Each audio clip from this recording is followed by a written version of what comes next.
श्री कृष्ण गोविंद हरे मुरारी, हे नाथ नारायण वासुदेव, हे नाथ नारायण वासुदेव, हे नाथ नारायण वासुदेव।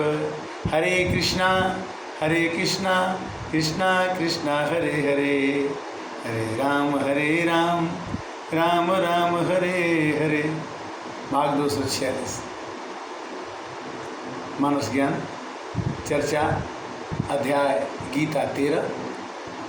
कर्मों का लेखा जोखा। जो हम कर्म करते हैं उसका फल हमें अवश्य मिलता है। इसको हम किसी भी हाल में रोक नहीं सकते। राजा हो या रंक हो, कर्मन की गति न्यारी उधो। बड़े बड़े नैन दिए मृगन को, कोयल कर दी निकाली। उधो जी कर्मन की गति न्यारी। बड़े बड़े लोगों से छोटी छोटी गलतियां हो जाती हैं तो भी उसका फल उनको मिलता है। एक बार एक राजा ने एक सांप को उठा करके, बैर के मरे हुए सांप में थोड़ी जान थी, उन्होंने सांप को उठा के फेंक दिया। बैर के पेड़ पर लटका रहा और कई महीनों तक लटका रहा, तब उसका प्राण निकला। उसको भी फल राजा को भोगना पड़ा। एक बार राजा नृग ने एक गाय पंडित जी को दे दी थी। वही गाय दोबारा किसी पंडित को देने के बाद उस राजा को, जो हजारों लाखों गाय दान करते थे, उनको मिला कि आप गिरगिट बन जाओगे, और उन्हें गिरगिट बनना पड़ा। तो हम कौन सा ऐसा कर्तव्य अपने जीवन में करें कि जिससे कि हमारा जीवन मंगलमय हो।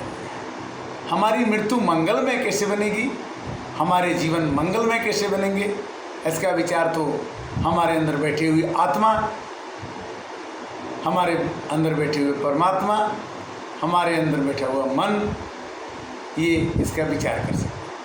अहंकार, काम, क्रोध, लोभ, मोह, मत्सर, ये हमें नीचे गिराते हैं।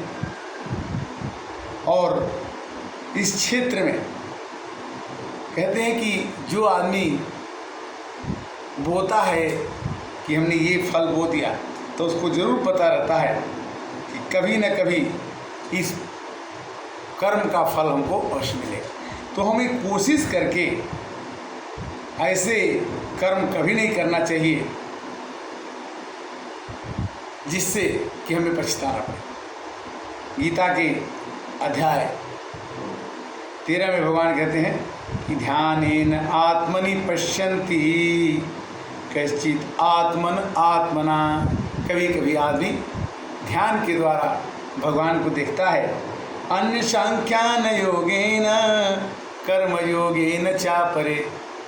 कोई आदमी कहता है कि हम भगवान को कर्मों से प्राप्त कर लें। कोई कुआं खुलवाता है, कोई स्कूल खुलवाता है, कोई हठ योग से, कोई कर्म योग से, कोई भक्ति योग से, कोई ज्ञान योग से। भगवान को प्राप्त करने के अनेक तरीके हैं। भगवान किस तरीके से कब मिल जाते हैं कि समः सर्वेषु भूतेषु तिष्ठन्तं परमेश्वरं विनश्यन्तं यः पश्यति स पश्यति। भगवान कहते हैं कि सर्वभूतेषु, सबके हृदय में, हाथी हो चाहे चींटी हो, चाहे गद्दा हो, चाहे मनुष्य हो, सबके हृदय में मैं बैठता हूँ। किंतु अगर वो जीव मरता है तो जीव के शरीर मरने के बाद वो आत्मा यानी वो भगवान न मर के दूसरे जीव के रूप में वो प्रकट हो जाते हैं। कहते हैं कैसे कि समं सर्वेषु भूतेषु तिष्ठन्तं परमेश्वरं विनश्यन्तं यः पश्यति स पश्यति। भगवान को ये पितृपक्ष में तिथि बढ़ती जा रही है और 14 तारीख को ये पूरा पितृपक्ष समाप्त हो जाएगा और गीता का अध्याय के माध्यम से हमने कोशिश किया कि इति क्षेत्रम तथा ज्ञानम ज्ञेयं च युक्तं समासतः मदभक्तं ये द्विताय मद्यावापयुपते। कहते कि मेरा भक्त मेरे को ही पूजता है, याद करता रहता है, क्योंकि उसको पता है क्या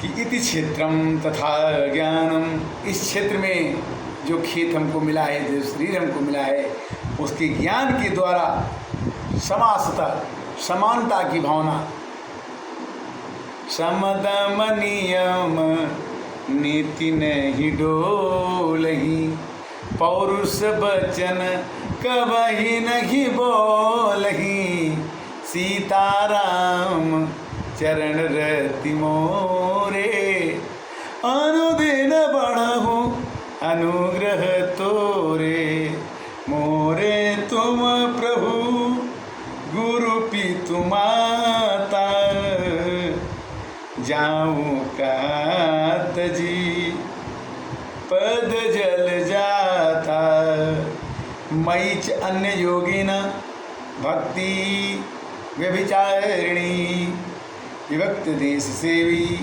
पितात्मा संसति। भगवान को प्राप्त करने के लिए भक्ति सबसे सुलभ रास्ता है। भक्ति कैसे है कि जहाँ श्रद्धा होती है वहाँ भक्ति हो जाती है, और जहाँ श्रद्धा होगी वहाँ सत्संग चाहिए, सत्संग चाहिए तो उसमें भगवान की कृपा चाहिए। रामचरितमानस, बिनु सत्संग विवेक न होई, राम कृपा बिनु सुलभन सोई। राम की कृपा के बिना सत्संग नहीं होगा। अब बिनु सत्संग न हरि कथा, तेहि बिनु मोहन भाग, अमोह गए बिनु राम पद, होई न दृढ़ रहता। भगवान के प्रति अनुराग जो पैदा होता है वो भक्ति से होता है। मिलहि न रघुपति बिनु अनुरागे, किए जोप जप तप मख भागे। कितना भी कुछ कर लीजिए, बड़े बड़े लोगों का द्वारा सुना जाता है कि जिसमें भगवान की असीम अनुकंपा नहीं आपके ऊपर हुई, तब तक भगवान की भक्ति आपको नहीं हुई। राम ही केवल भक्ति प्यारी, जान लेऊ जो जानन हारा, राम ही केवल प्रेम प्यारी। प्रेमयमिय जल बिनु रघुराई, अभी अंतर मल कबहु न जाई। अभी अंतर, हमारे अंदर में काम क्रोध लोभ मोह मत्सर 14 विकार छुप के बैठे रहते हैं, और जब भी समय लगता है तो हमारे कर्मों को अकर्म में विकर्म में कुकर्म में लगा देते हैं। हम चलते तो करते हैं तो कर्म करने चलते हैं, और कर्म जो है अकर्म कुकर्म विकर्म बन के हमारे मन को दुखी करके इस संसार को कहते हैं कि दुखालय में। भगवान कहते कि नहीं, जो असली भक्त मेरा होता है उसके लिए संसार तरने के लिए, भवसागर तरने के लिए मेरी नौका सहारा है, और उसका एक मौका मिलता है कि नरतन पाई विषय मन देहि, पलटी सुधा सठ विष भर लेहि। ये मनुष्य का जीवन जो है बहुत ही क्षणभंगुर है, और कोशिश लगी रहती है कि हम इसको सफल बना लें। पलट सुधा सठ विष भर लेहि, आकर 4,84,000 जीव भ्रमत जल नभ थल बासी। 84 लाख जोनियों में, कभी आकाश में, कभी पताल में, कभी जमीन पर हम विचरण करते हैं, और एक समय ऐसा आता भगवान देते हैं कि ये समय तुमको दे रहा हूँ, किसको यूँ न बिता देना जिससे ये मत कह देना कि मेरे को समय नहीं मिला।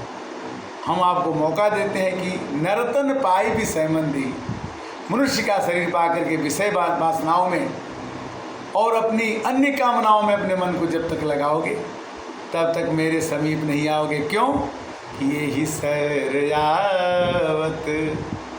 अति कठिनाई, राम कृपा बिनु आई न जाई। अगर कोई चालाकी करे कि मैंने बिना भगवान की कृपा के मैं भगवान की भक्ति पा लूँ तो संभव नहीं है। यहाँ पर आने में, भगवान के पास पहुँचने में कठिनाइयाँ बहुत हैं। हजारों लाखों में से कुछ लोग भगवान को प्राप्त करने के लिए सोचते हैं और कुछ लोगों को ही भगवान की भक्ति मिल जाती है। हजारों लाखों में से एक आदमी को मिलती है। किंतु जन्म जन्म है अगर हमारी बरो शंभु न तो राहू कुंवारी। भगवान तो इतना कहते हैं कि सर्वतः पाणिपादम सर्वतो अशिशिरो मुखम सर्वतः श्रुतिमालोके सर्वमावृत्य तिष्ठति।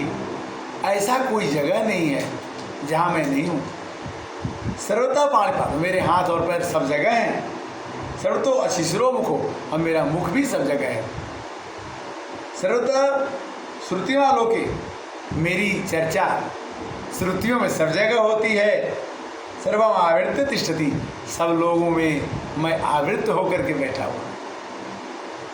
भगवान तो गीत मानस कहती है कि बिनु पद चले सुने बिनु कान कर विधि कर्म करे विधि नाना, बिन बाणी बक्तावर जोगी आनन रहित सकल रस भोगी। भगवान का मुख नहीं है किंतु सब रसों को भोगते हैं। भगवान के पैर नहीं हैं किंतु चल करके किसी के काम 2 मिनट में करते हैं। बिनु पद चले सुने बिनु काना, और जो तुम्हारे बारे में कुछ बुरा कह रहा है, सुन रहा है, भगवान तुम्हारे आके बता देते हैं कि ये तुम्हारा काम बिगाड़ने वाला यहाँ है, इसको तुम ऐसे कर लो, बन जाएगा। क्यों? कि भगवान को भक्त बड़े प्यारे। दया की न होती ये आदत तुम्हारी, तो सुनी ही रहती अदालत तुम्हारी। भगवान की अदालत, देखिए एक न एक दिन अदालत में पेश होना पड़ेगा, कर्मों का लेखा जोखा बताना पड़ेगा। जब मनुष्य का एक हादसा आता है तो उस दिन पूछा जाता है कि आपने इतने वर्षों का जीवन गंवा लिया और इतने दिनों में आपको अब अच्छे कर्मों का फल और बुरे कर्मों का फल मिलेगा। एक हादसा के बाद में वो मनुष्य की जीवन जब तक वो दूसरे जन्म नहीं ले लेता है तब तक उसको तरह तरह की यातनाएं, तरह तरह की तकलीफ़ें मिलती हैं और फिर मनुष्य दूसरे जन्म की यात्रा तैयारी कर देता है। जैसे वसांस जीर्णानि यथा विहाय नवान घृणाति नरो पराणी, जैसे वस्त्र को उतार के दूसरा वस्त्र पहनने में आनंद आता है, किंतु जितने देर तक हम वस्त्र नहीं पहनते उतने देर तक हमको सर्दी का, गर्मी का एहसास होता है। क्योंकि चमड़े को ढकने के लिए, चमड़े को कवर करने के लिए जब तक वस्त्र नहीं रहेंगे तब तक प्राकृतिक आपदा हमें परेशान करे।